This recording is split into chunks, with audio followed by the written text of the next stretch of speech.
In this video, we're going to do 4 things, each of the questions on this page. First, we're going to draw a topographic map profile. Then we're going to calculate the gradients along the creek. Then we're going to talk about how to determine which way a creek is flowing. And finally, we're going to look at the map to figure out where the hills are steep and where they are less steep. So if we look at the first question, it asks us to draw a profile along line AB by plotting an X for the elevation of each contour line that crosses line AB, and to connect the X's with a smooth curved line. So in order to do this, the first thing you do is you need to take your scrap paper and you line your scrap paper up along the line that you're going to draw the profile of. So I'm going to line my scrap paper up on the line, and I'm going to mark off where the A is and where the B is. And then everywhere a contour line comes in contact with my paper, I'm going to make a little mark. So everywhere there's a contour line, make a mark on the paper. So now I've marked all the contour lines on my paper. The next thing I want to do is I want to note the elevation of each of these marks. So for that, I can peek at my map. The easiest thing to do is start with the index lines, the lines that are labeled. So this line here is labeled 100. So I'm going to label my first line here 100. And then if I follow this line around, I see that this one is also 100. It's the same line. Looking at the map, I noticed that the contour interval is 20 feet. I know that this circle here means that this is a hill. So as I move away from that circle, I'm going down the hill. So if I put this back in place, I can see that if this is 100 feet and the contour interval is 20 feet, then this here must be 80, 60, 40, and 20. Going the other way, this is 120, and then because this is the same line and just the other side of the hill, this is 120 again. 100, 80, 60, 40, 20. So now that I've done that, I'm going to take my scrap paper and go to the grid on which I'm going to draw my profile. I take the scrap paper, I line it up along the grid, just where the marks are for A and B. And now all I'm going to do is transfer the marks from my scrap paper onto my grid. So I start with the A. A was 20 feet, so I'm going to make an X at 20 feet. The next one was 40 feet, so right over the mark I made for 40 feet, I'm going to make an X on my grid. I'm going to keep doing that. So here was 60 feet.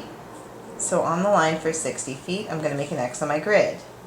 80 feet, following it straight up. Always remember to keep in line with the marks you made from the topographic map. 120 feet.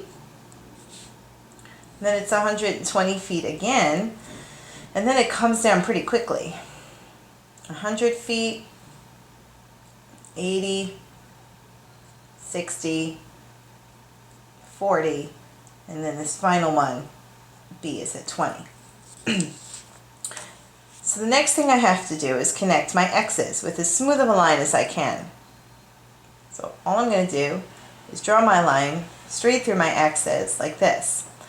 When I get to the top here, because what I'm drawing is a hill, I have to be sure to represent the top of a hill by making a little blob there over the top of the line, and then I just go straight down the other side. Don't forget to make the little blob here on the top of the line or you will get marked wrong. And that is the profile along line AB. The next part of the question said to calculate the gradients along the creek. To calculate the gradients, I have to remember that the formula for gradients is right on the front of the reference table, the change in the field value over the distance. So in order to calculate the gradients, I'm going to go to my scrap paper again.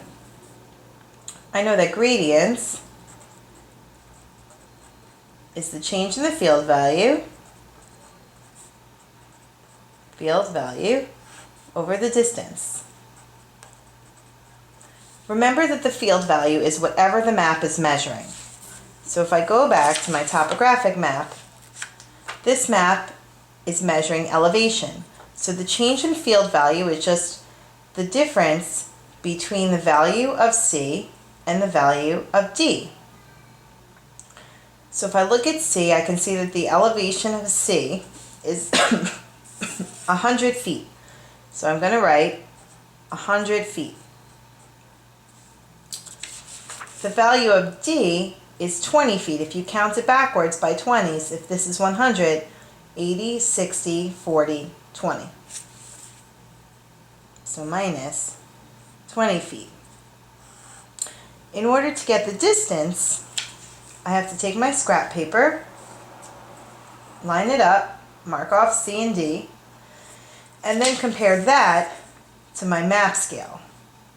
So according to my map scale, the distance between C and D is 4 miles. I know that it's miles because it says that on the map scale. 4 miles. And now you just do the math. 100 minus 20 is 80 feet over 4 miles, which comes out to 4 into 80 is 20, and the units stay exactly the same. I have to remember to convert the units over here, so it's feet over miles. They stay exactly the same. So the answer for the gradients between points C and D is 20 feet over miles. For the next question, to figure out the direction that the creek flows, I can see that everywhere contour lines cross the creek, they make a V shape, with the point of the V pointing this way. That means that this creek flows in the opposite direction, this way. Also, always remember that rivers flow downhill and towards the ocean. So 3 clues. Whichever way the point of the V's are pointing, which in this diagram is this way, the river flows the other way. They always flow downhill and towards an ocean. So the compass direction for this is southeast. And finally, explain how the contour lines indicate that the north side of the islands has the steepest slope. The way you can tell is because on the north side of the island, the contour lines are close together. Wherever the contour lines are close together, it means that there is a large gradient and a steep slope.